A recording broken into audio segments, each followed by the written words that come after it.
Cream pie? Yes. Turtle cream pie. Oh, the turtle cream pie got caramel in it, all kinds of stuff. And I got some vanilla ice cream. Okay. So we're going to talk about intimacy. Oh my God, I love it. Okay. And so why talk about intimacy? And it's important because God is intimate and he created us in his image. So he created us to be intimate as well. And intimacy is actually one thing that we cannot be truly happy without. We can't thrive without being intimate. You know, we hear stories about people, hermits living off in an island, and they're just really kind of stuck. They may be existing, but they're not thriving. We need intimacy. And so we're going to get to the treats. We call this activity, break me off till I'm satisfied. Yes. Okay. So with your treats in this break me off till I'm satisfied, you are going to get your spoon or fork or whatever and cut that. If you can remember, if you can put on your camera, if you're with your spouse and you're participating, we want to see you. Should they give, switch? Oh yeah, that's yours. Okay. So you want to try to cut or scoop the tiniest portion you can get on your spoon or fork. Tiniest bit. It's too much. Okay, so this is his portion. I don't know if you guys can see a little bit of ice cream, a little bit of cream, the tiniest portion, and we're gonna share that.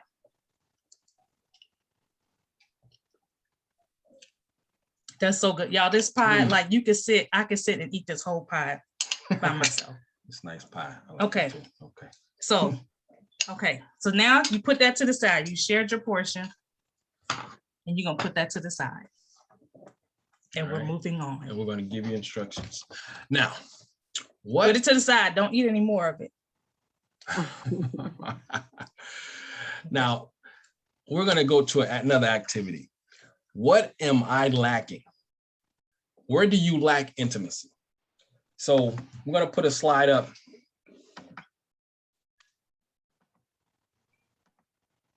How do I put just the slide? Uh-oh. Right there. This? Mm-hmm. Okay. Do that too. So with your pen and paper, you want to write down for yourself, what are you lacking? So from these different things here, lack of communication, lack of trust, whatever it is, but if it's not on here, you go ahead and just put it in as well. Yeah, just write it down. We want you to, this is what your pen and paper is for, to write these down. This is from the book. What am I lacking? Okay. You gonna do it?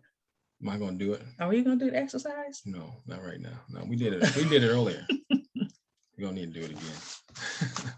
So we'll give you a couple minutes to do that.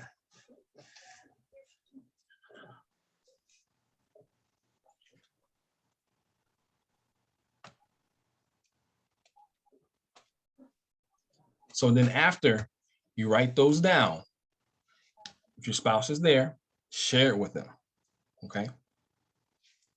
I need to see some people. Now in the chat, you can say you're done. You want to let us know when they're done in the chat? Yeah, just raise your hand if you have your video on. Now, is this covering the screen? I think it's covering. I just covered the screen. Sorry. Yeah. Take that off. Let's take a look at that. What am I lacking? I think sometimes I'm lacking in listening because Brenda's done. Okay, that's good. You guys go ahead and swipe it with each other. Let them see what's going on. Swap. Lisa's the word police. Make sure I say the right words at all times. And I know Brenda and Dre are in different places, so you guys can actually do private messages to each other and swap your lists. I'll send them a text. Okay, great. I'll send them a text. Great. Yep. All right. Let's get out of that now.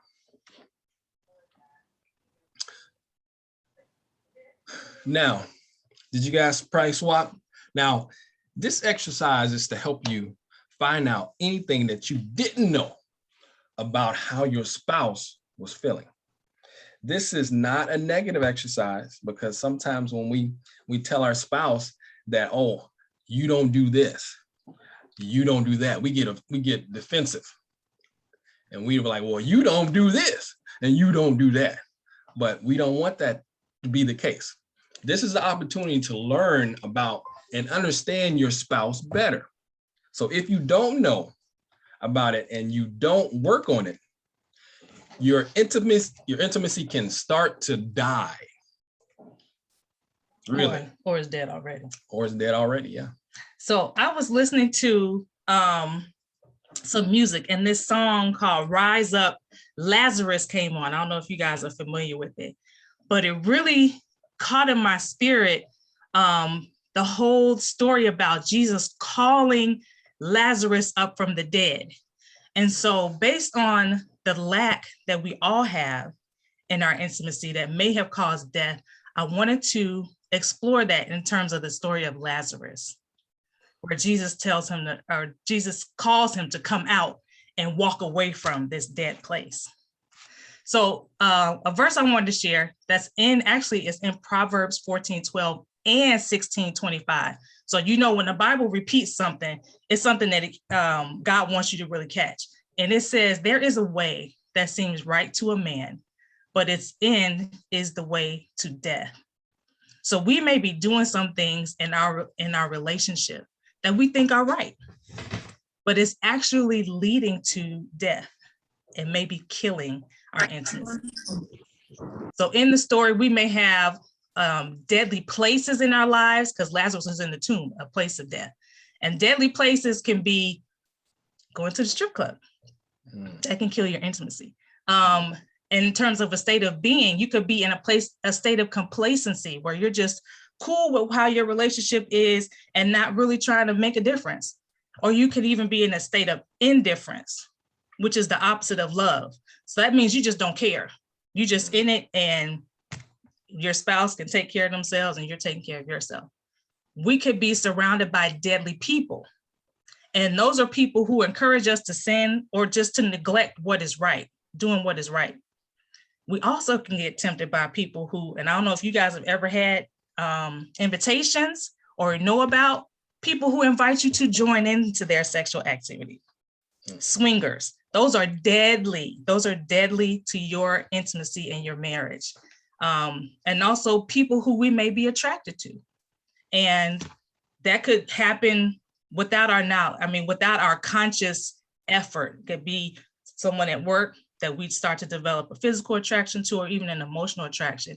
And in this day and time, please believe it does not have to be the opposite sex. So we have to be careful. These are deadly people. And then there are deadly habits that we develop. Speaking unlovingly or disrespectfully to our spouse, abuse, dishonesty, not communicating, just kind of shutting down. These are deadly to our intimacy. Watching pornography, creating a separate life of pleasure and enjoyment that does not include your spouse. That doesn't mean that you don't do things on your own, but you're intentionally creating activities and a lifestyle that does not include your spouse. Unforgiveness is another deadly habit. Jealousy, selfishness, denying your spouse sexual fulfillment. And Jesus is calling us, like he called Lazarus, to come out of these things. So I want to kind of walk through some of the verses. I'm not going to read the whole passage. So at the beginning of the story, we see Lazarus is sick. He knows he's sick. He probably even knows he's close to death. But the verse says that his sisters, Mary and Martha, sent for Jesus. And this made me think about our relationships. There's two of us in a relationship. You need two people to have a relationship to get married.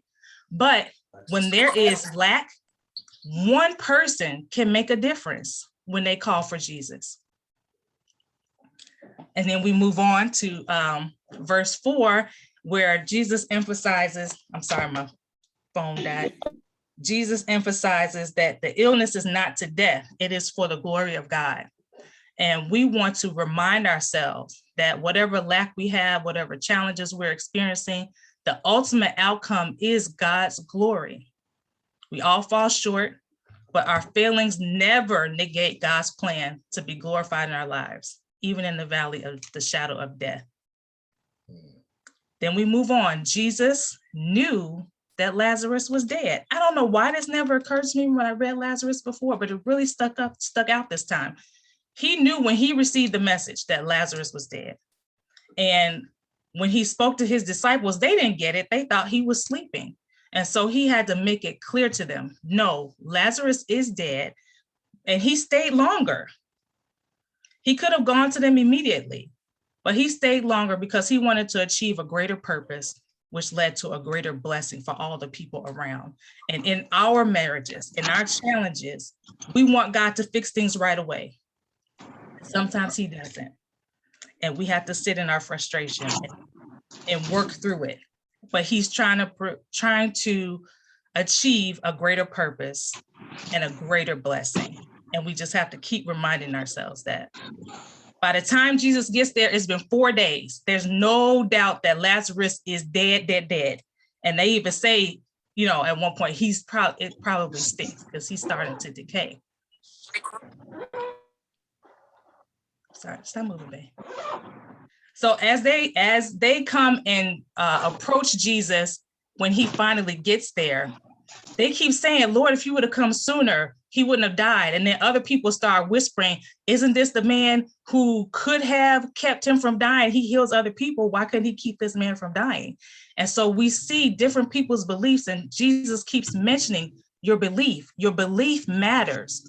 If you believe that God has the power and that his plan is to glorify himself, then that makes a difference in how we respond when he starts to send us the help we need. So you may have somebody talking to you about the struggles in your marriage. You may have some teaching that comes to you. You may hear something on the radio. Our belief determines how we respond to and receive those solutions that Christ is trying to send to us. Now, Jesus is there at the tomb. And as tradition, the tombs are covered up. But Jesus knows that Lazarus's tomb has to be uncovered in order for resurrection to occur. So same way in our relationships, our lack of intimacy in whatever areas you wrote down in the exercise, whatever areas that weren't listed, all of that needs to be uncovered or exposed so that we can be resurrected. So it's either exposed by talking about it, confessing it to your spouse, working through it, or that's the preferable way, or it's discovered and you're outed, and then there's conflict.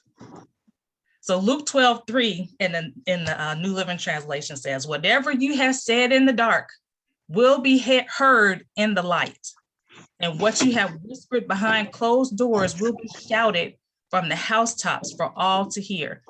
Nothing that we're doing in our relationship, in our lives, is going to remain covered up. And that's not God's will for it to stay covered up. He wants to uncover it so that he can bring resurrection. So Jesus speaks the same word to us in our relationship. Take away the stone that covers up your deadly places, deadly people, and deadly habits that are negatively impacting our intimacy, because he is ready and waiting to loose us and let us go. And that's where we want to start our discussion about intimacy, praying and expecting that Jesus is going to loose us from our dead people, dead places, and deadly habits, and let us go to experience a fullness of intimacy. So we're going to talk about intimacy, what it is and how to build it. Now, I know you're waiting. You're probably talking about to talk about sex now. No, not right now. We can't do that right now.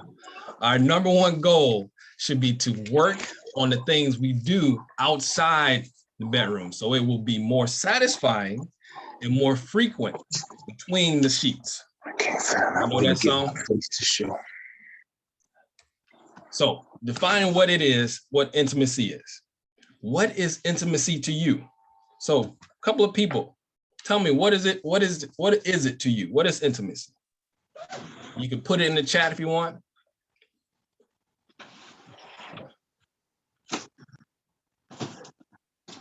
Anybody want to share what they think intimacy is? No, it's not going to be a wrong answer. I got you. What Can you y'all got? hear me? Yeah. All right. Intimacy is conversational actions that draw you close to each other and allow you to connect in a more harmonious and personal way. Very good. All right. Okay. Anybody else?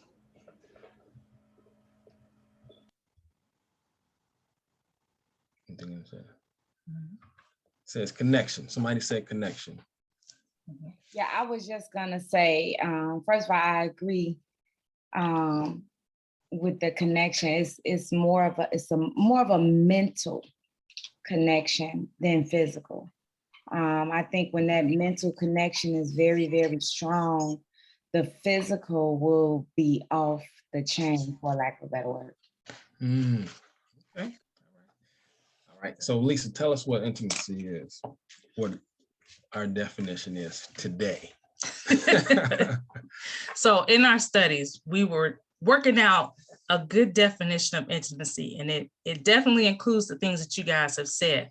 But the simplest definition we have is intimacy is a complete and unrestrained sharing of self. A complete and unrestrained sharing of self. This requires that we allow another person, our spouse, and then depending on the relationship, someone else, another person into our heart, our mind, body, and soul. Heart, mind, body, and soul. Does that sound familiar to you guys? Have you guys heard those things grouped together? Love God with all of your, we're gonna get to that. Okay. Intimacy always involves revealing ourselves in positive and healthy ways. Because we had a discussion about ways you can share yourself with other people that's not positive, and neither is it healthy. So intimacy, a complete and unrestrained sharing of self in positive and healthy ways. So I was listening to Moody, and they were talking about bullying, and a study found that the difference between the victims of bullying who spiral out of control and they get into depression, shoot up the school, or have some type of, or commit suicide, the difference is whether they have one good friend that they can confide in, somebody who loves them, who will encourage and support them. So how much more in our marriage should that be true? That our spouse is that one person who can support us, who will love us when we're being bullied and attacked out in the world every day. And of course, we have Satan. Satan's the ultimate bully, attacking our joy, our peace, our confidence. We need to be intimate with our spouses so that we can endure and thrive. So we're going to discuss intimacy based on the 4 aspects of a person, our personhood. So emotional intimacy, now this can be very hard. Now, Erica kind of touched on that a little bit. Emotional intimacy is sharing what you are truly feeling, your conscious mental reaction or state of being in positive and healthy ways. I think you should say that again. Say it again. Intimacy is sharing what emotional intimacy. Emotional intimacy. She the word police. Emotional intimacy is sharing what you are truly feeling, your conscious mental reaction or state of being in positive and healthy ways. It's just not doing whatever. This is not just giving people a piece of your mind because that's how you feel and you just got to get it out. That's true. That is not emotional intimacy. This requires you to humble yourself and to be very vulnerable. Okay, it's hard to do. So here's an example. I'm upset and Rick asked me, "You okay? What's going on?" And I'm like, "Yeah, I'm okay," knowing that I'm not. Or if he's like, "What's wrong with you?" And I'm like, "Nothing, I'm good, don't worry about it." Acting like nothing is bothering me, when clearly I am bothered. That is the opposite. That is working against emotional intimacy. I should be telling him what I'm feeling so that he can understand it, and then we can work on it and build whatever closeness and connection is missing or has been damaged. This intimacy thing is like, we're always trying to get it, if you think about it, because every conversation that you have, it can turn emotional, and then you will just go to the left. In a relationship, this can be very uncomfortable at first, and a slow process. Your spouse has to feel comfortable with you to let you in. Now, if she has or he has been hurt in the past, it will be very hard for him to connect with you emotionally, very hard. So, but some of us just struggle revealing our true self because we hold things in as much as we can. We don't want the other person to really know about us. We sometimes don't want to reveal our true feelings because we think our spouse will have something to say we don't like, or they just stop loving us. If we are not willing to be transparent in our relationship with our spouse, we are only delaying the inevitable. Proverbs 14:12 and 16:25 says this so well. There is a way that seems right to a man, but its end is the way to death. We think that we shouldn't say things. We think we should hold back. Things can happen and we have problems. Have the courage to share what's really going on with you. Because Satan, that's what he wants you to do. He don't want you to say anything. He wants you to fester in it as much as possible. We need to create a safe environment for each other, to open up, and your spouse desperately needs you to become a professional listener. Because a lot of times when you're talking, you want to interrupt. You just want to say something. You're not really listening. So we need to have a professional. You got to have your PhD in listening. Yeah. Any comments about emotional intimacy or questions?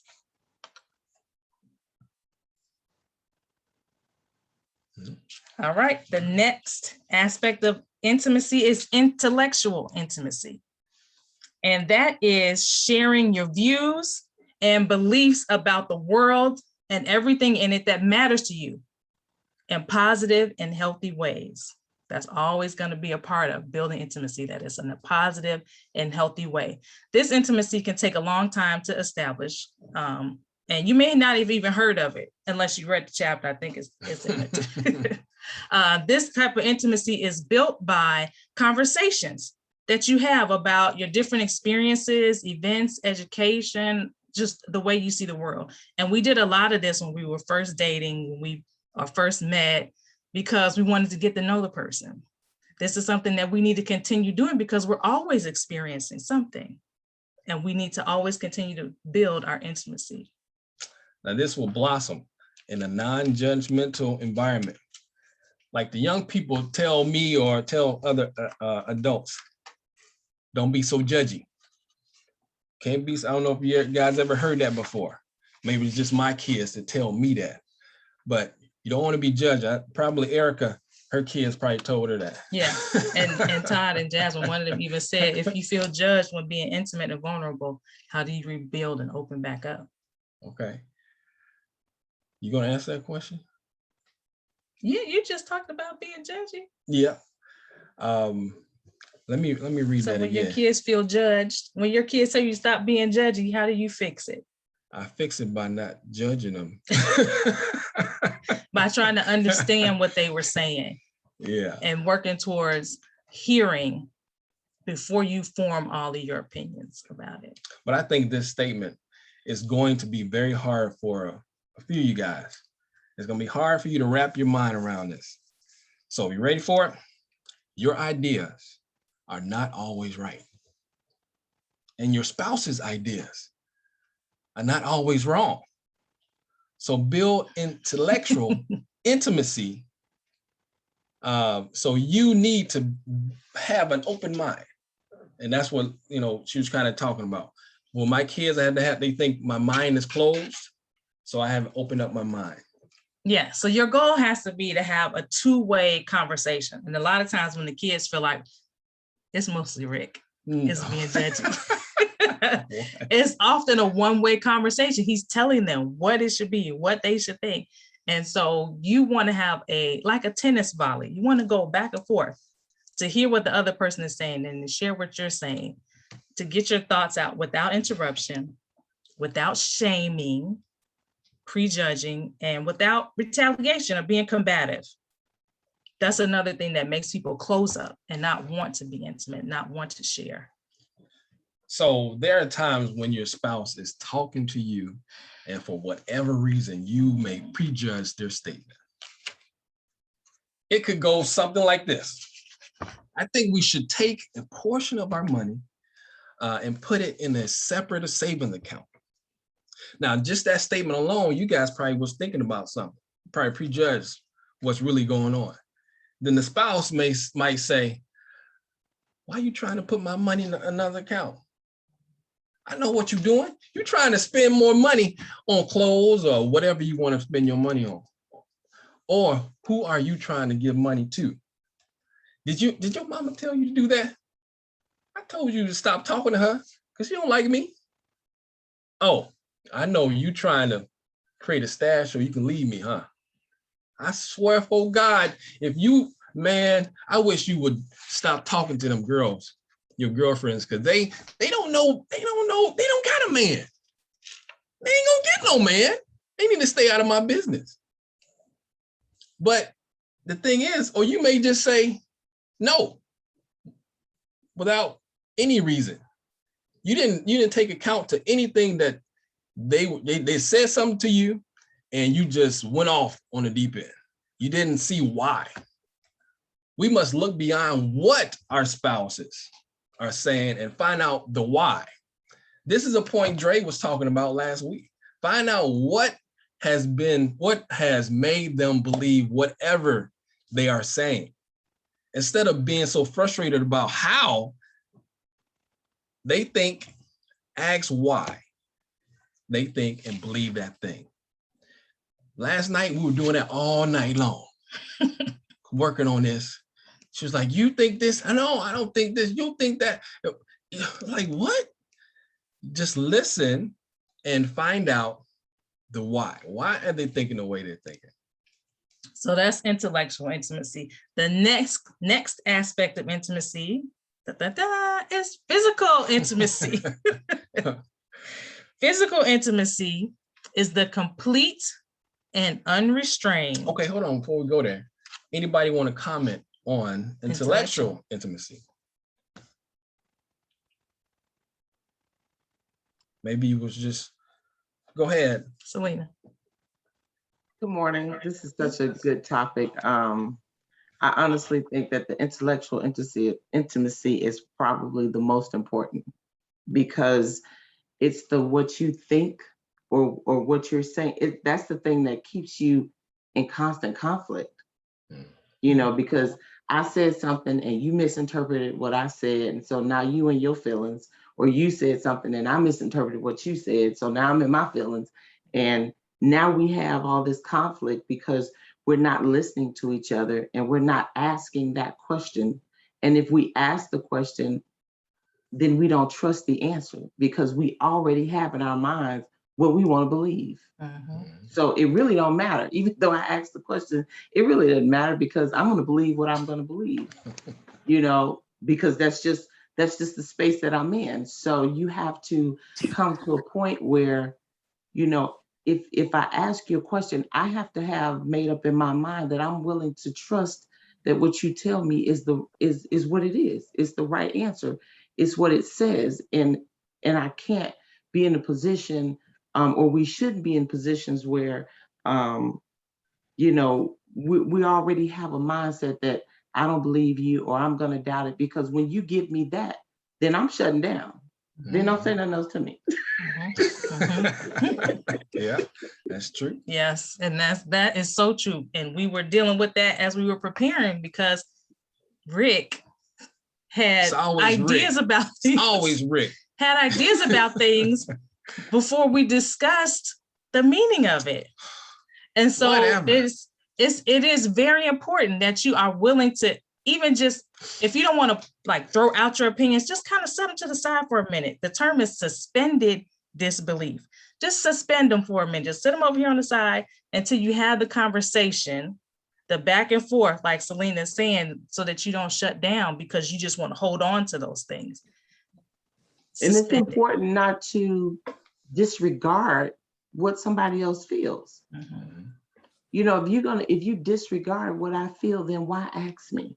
Mm-hmm. Yeah. And if you think about playing tennis, I like tennis, even though we don't play it much. If you want to play tennis with somebody, every time you hit the ball to them, they swat it away, or they let it go, or they catch it and just throw it over the fence. They hit it over the fence. I don't want this ball that you hit to me. They throw it over the fence. That is disrespectful and hurtful. And it's like, what is the point of you joining me on the tennis court if you're just gonna disregard? But you know what? But then, you everything. know, we do that, and then we're like, okay, well, have sex with me now. What? Right. What is wrong with you? You crazy. We don't want to play. I don't understand what you're talking about right now. How you gonna say? And I see this all the time. I'm like, she not having sex with me. But what are you doing? I listen to them talk. I'm like, you're not listening? You're skipping ahead. I know, but I'm it's just it just hit me. Each one connects to the other. Like, you can't have them independently. You gotta have them together, because if I'm not connected, if I don't have a intimate connection with you in my mind where we connect mentally, and then we can't connect intellectually because we're always disagreeing, or it's your way or the highway, then how is it that how can I connect with you physically? Because I ain't feeling you right now. Mm-hmm. So I can't connect with you physically, and you're gonna know that. Mm-hmm. You know, and then now there's all kind of other speculations that it must be somebody else. No, it ain't nobody else. You did this by yourself. Yeah. Yes. Todd and Jasmine, you had your hand up. Okay, so my question, I guess, if you're like the previous chapters of the book, if you're working on forgiveness, if you're working on forgiving and not trying to keep a track record or not make your partner feel guilty, and you're working on all of the previous chapters along with the areas that you are asked that we were lacking in, if you are lacking in those areas where there's trust or communication issues, how do you put down those barriers, or how do you overcome that when you're struggling in those other areas to get to the ultimate intimacy in all of those other levels when you're so uncomfortable or have dispositions in those other areas? So if you're working on forgiveness and forgetting the things of the past, not hanging the receipts over their head and keeping track of everything, and you got kids and all of these different obstacles, I mean, it's one hurdle after another. So it's like you get the communication right, but okay, we don't have that conversation because I'm dealing with kids. I ain't got time to talk right now. Eat this food, let's go to bed. So you try to navigate through life and do all of these different things. It's like when you pick up the ball in one area, you drop the other 4 on the floor. Mm-hmm. So trying to get to ultimate intimacy, I'm trying to figure out how to be a woman, a wife, a Christian, working entrepreneur. It's like grade day, all these different hats. Intimacy, it's like, come on now. You want some or you don't. And it's hard to sit there and be extra in all of those different areas. And then trying to figure out the communication of what's intimacy to you. I'm just trying to figure out how y'all manage and then do it for 20 years. Cause I just need an instrumental. I need a tutorial. But it sounds good, but physically, I'm just trying to figure out how do you really accomplish all of those different things in excellency. I'll say the key that came to mind as you were talking was humbling yourself. Humbling yourself in terms of saying, I'm working on this and I'm working on that and I failed here and I'm sorry. It takes some humbling of myself to apologize, to ask for forgiveness, and then to say, give me some grace. And then to extend the same to your spouse. Extend the grace to them that's going to give them room to grow and make mistakes and work it out. And prayer. We need to pray.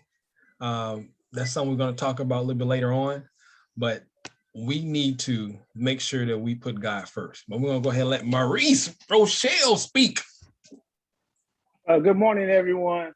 First of all, I want to make a comment on the fact of intelligent intimacy. It's all right to talk about things and share with one another, and I agree with Selena as well, to get things across, play the tennis game, go back and forth. But it also, you should mature enough to understand you might not come to an agreement, and it's okay to disagree, because you are a man and you are a woman. You raised differently, you were brought up differently, you're gonna have different thoughts. The thing that God brought y'all together was because of that. To fill in the gaps that your husband doesn't have and to fill in the gaps that your wife don't have. That's why you listen to one another and consider each one's feelings and each one's thoughts, so you can come up with an answer that God has given you and God has given them. And it should come to a point where the Holy Spirit comes in and compromises that thing, but be mature enough to say, I hear what you're saying. I don't agree with that, but are we good? Me and Marie always do that sometimes, but we come to a point, you good? I'm good. We all right? We all right. We share that intimately, like, that's fine. I see how you think, you see how I think. But what happened was I learned how she thinks. And then I consider that in my further thinking and in my future thinking. I can say, this is what she said last time. And so when I make this decision, I got to make sure I incorporate what she said from the last time. And that's what's important about intellectual intimacy. And to the young lady that was on the line, love does not keep count.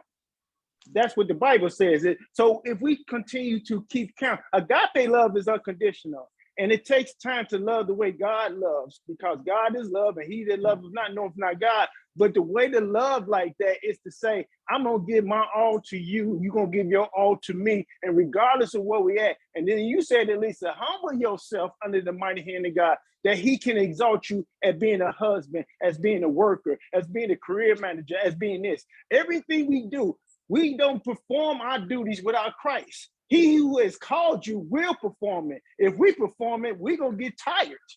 And let us not be weary in well-doing, for in due season we shall reap, but we faint not. And so that's what if we do it on our own, we can't do it. We got a God who never sleeps or slumber. We sleep and slumber. We lay it down, we go to sleep. And God said, I am never off duty. And so if there's one that's never off duty, then we continue to go on and move in him. Because I can't do it, but God, you can do it. Okay. Yeah. All right. Amen. Thank you. Absolutely. So we come to physical intimacy. What's that, Lisa? Okay. Physical intimacy is the complete and unrestrained sharing of your body and your presence as experienced through all five senses. So however somebody can experience you through their five senses, see you, smell you, taste you, touch. What? Okay. Touch you. That's what I'm talking about, Lisa. Okay, as experienced through any of the five senses in positive and healthy ways. Okay, physical intimacy is the complete and unrestrained sharing of your body and your presence. So you don't even have to be physically right next to somebody in order to enjoy the physical intimacy with them. So yes, this does include sex, but it also a handshake, a smile, or a kiss on the cheek. I just want to kiss her. Just touch me. That's it. Just touch me anywhere. It don't matter. Please, baby, please touch me anywhere. Okay. Come on, Rick. Come on. Okay, so as we were talking about this acronym kind of developed, the acronym of WIN, how to win in physical intimacy. So the W in WIN is wisdom. Wisdom and physical intimacy. We must realize that the slightest contact with or even the vision of another person can be physically intimate. When we're married, we have pledged to give ourselves to our spouses. Our bodies are no longer our own. 1 Corinthians 7:4 says, the wife gives authority over her body to her husband, and the husband gives authority over his body to his wife. So what we choose to do with our individual bodies is no longer a personal issue. It is absolutely your spouse's business as well. So if you know that you're affectionate and you are always hugging people or touching, I tend to touch people a lot when I talk to them. If that makes Rick uncomfortable, then according to 1 Corinthians 7:4, I've given authority of my body over to him, then I need to pull back on doing that. But did you see that just a touch is intimacy? So when you touching another man or another woman, that is an intimate thing. So you have to watch that a lot. You need to watch it. That felt real personal, y'all. I just want y'all to know. Okay. Wow. So your oneness, it is ordained, designed, and modeled by Christ. So to try to claim that whatever I do with my body is my own business is a direct violation of scripture. The only exception, I won't say the only, but one of the biggest exceptions is abuse. If you're in a place where you're being abused, then you need to protect your body. So a spouse who keeps his or her own body for the other's pleasure and commits to only pleasure themselves with their beloved's body and presence is protecting their marriage, honoring their spouse, and bringing God glory. Okay, that is the wisdom of physical intimacy. Now the I is intention. So we need to talk more. We need to talk more because we don't have a lot of time. We need to talk more about how we like to experience physical intimacy, especially sex. We need to tell your spouse what you really want. So let's talk about it real quick. We're going to throw up a slide. Get your papers, get your pen and papers ready, y'all. I'm trying to tell you. Ask your spouse these questions because when we don't talk about these things, oops, sorry, that was wrong. Things happen. You already shared it? Okay. Let's talk about sex. What are your heart's desires? Ask your spouse that. Write it on the paper. Write it on the paper. You can say it, whatever. What turns you on? Ask them, what turns you on? Say it and then write it down. What is it that you love about our intimate time together? How satisfied are you with our love life? And how many times would you like? No, Lisa, ask that question. Ask. You say that question. How many times would you like to have sex? You gotta say it better than that. How many times would you like to have sex? And so you can write it down, but it may even be more helpful to text it. So then it's always in your spouse's phone and it's a good reminder. And this is in the book as well, except the last one. I threw that in. You threw that in. Because I remember the first time. You know who said it? Who said it to you, Lisa? It was my wonderful friend, Angel Marie Rochelle. I was like, oh my gosh, she said that to you? Oh my goodness. I love the married couples ministry. So, but again, you got to ask the man, but also you want to ask your wife. You may not like the answer she gives you. I don't know, because the answer Lisa gave me, I was like, what? What does that mean? Okay. So next. I think I need to clear something up for some of us people, okay? We need to realize that there are business hours when it comes to certain things. So let's talk about that, okay? Let's talk. Have you ever, was going to a store and the store was, and the hours of the store, right? You know, it closes at 9 o'clock, right? So for some reason, you get to the store at 9:30 and you get to the doors and they won't open, but you see some people in there and you're like, hey, open the door. Can you open the door? I can see it. Can I get in there for like 5 minutes? I just want to get, a couple of things, just 5-10 minutes, whatever. They're like, no, we're closed. Come back tomorrow. So the reason I say that is because your spouse has told you, come to bed at a certain time. If you don't come to bed at that time, no, you can't have it. But I can see it. It's like, well, give me 5 minutes. No, it's closed. You got business hours. Stop it. So what happens? You go to the store, you turn around, you can't get in. So when you go do that, you go up to the stairs, you go upstairs, you get ready to go in. You know what time it is? Just turn around. Come back. Come back during operating hours. I want to help out Erica a little bit. So when choosing to enjoy one another, get educated, get the information that you need. Not only the business hours, but also our bodies don't stay the same. Nobody's body stays the same. So we have to be vigilant to stay well informed. Now it's football season. I'm not a fan, but I think this works. So football experts, I'm gonna need y'all to answer this. Do coaches use the same exact plays in the same exact situations every time? I'm gonna run it up the middle. First down. Please, Second down. please unmute and answer. I'm gonna run it up the middle again. Thank you. I gotta know in the chat. I gotta know. Hold on. We're gonna run it up the middle again. Why not? It depends on the team. I've seen some teams do the same dumb move all the time, and it don't merit them anything because it doesn't work. So exactly. Exactly. So the point, they never make it to the end zone. No end zone. The end zone. Oh, that's why they don't make it. Okay.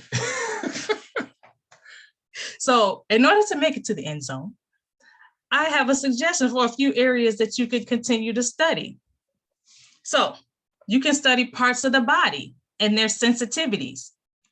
I don't know if Rick kind of told me don't say it, but yeah, don't say the area. No, the area behind your knee is super sensitive. Play around with that. See if your spouse likes it. You can study sexual aids. So there are things that you can use to enhance your interaction with your spouse. Okay, and I'm gonna leave it there.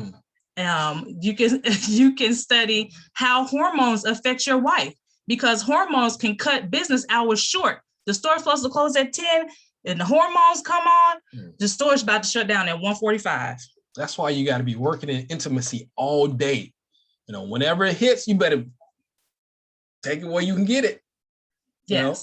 Study how the medications that you may be taking can affect your libido, the medical conditions that you may have, or even how to improve or enhance your body so that it's either more pleasing or it's more functional. And then you can improve your performance. So that is the I of being intentional, of the win for physical intimacy. Wisdom, intentional, and now N, novelty. Novelty in physical intimacy. God created our bodies to experience pleasure in countless ways, not just sex. The Bible actually has great advice about physical intimacy and sex in the Song of Solomon. There are also like some Christian books and other secular books that you can use on this topic that are very careful not to lead you into involving other people in your love life. So other people in terms of pictures and visuals that you see that can get caught in our minds. So explore your resources. Okay, and we're going to get through our last topic, and then we're going to open it up. Spiritual intimacy. Spiritual intimacy is sharing all aspects of your life with God. This is the glue that keeps everything together. We are to work on having a closer, intimate relationship with God at all times. We can do this by spending time praying and worshiping, creating a place to focus on God, to hear his voice. When we're communicating with God, this causes us to be less distracted about everything else around us in our life. When we build this habit and spend time alone with God, we will desire it more. And that's the thing we want to do. So intimacy with God really stuck out to me. I was reading the Psalms. I'm reading through the Psalms, and Psalm 91, remember that since we're short on time, I'm not really going to walk through it, but it talks a lot about dwelling and refuge and being under his wings and being close to him. And then it also talks about the benefits of intimacy with God. So it made me think about like when you have a toddler, or whether it's your child or a relative, and they run to you and they grab you around your thigh. And so if it's your child, you're like, oh, hey, sweetie, what's happening? You know, what can I do for you? You're very welcoming and open. But if a random kid on the street run up to you or grab you around your thigh, you're like, what's going on? Why are you so close to me, especially close to me in the intimate area?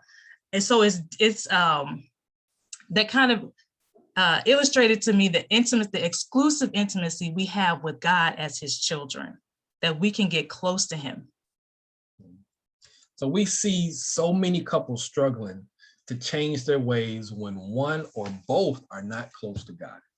The only way we can truly experience intimacy is by having an intimate relationship with God first, and then we can have the best intimate relationship with our spouse. So let me say this another way. It is very hard to sustain a dynamic, awesome, and fulfilling intimate relationship with your spouse apart from God. We need to start walking in the Spirit. Galatians 5:22-25 says this so well for me. But the fruit of the Spirit is love, joy, peace, long-suffering, kindness, goodness, faithfulness, gentleness, self-control. Against such there is no law. And thus, who are Christ have crucified the flesh, those who are Christ have crucified the flesh with its passions and desires. If we live in the Spirit, let us always walk in the Spirit. So in conclusion, intimacy is the complete and unrestrained sharing of yourself emotionally, intellectually, physically, and most important, spiritually. Explore them all. Okay. So let's get back to that. Break me off till I'm satisfied. Now, you guys didn't eat any. I hope you didn't eat anything else, but as you can see, I have ice cream in here, and it's melted. Did you pour it out? I almost poured it out. Oh, my bad. And you can see how if you're not giving the intimacy that your spouse needs, it will start looking like this. It will melt, and it won't be as good. So you want to always give as much intimacy as you can throughout the day, so it'll taste good to them, because this is not going to taste as good to me right now. All right.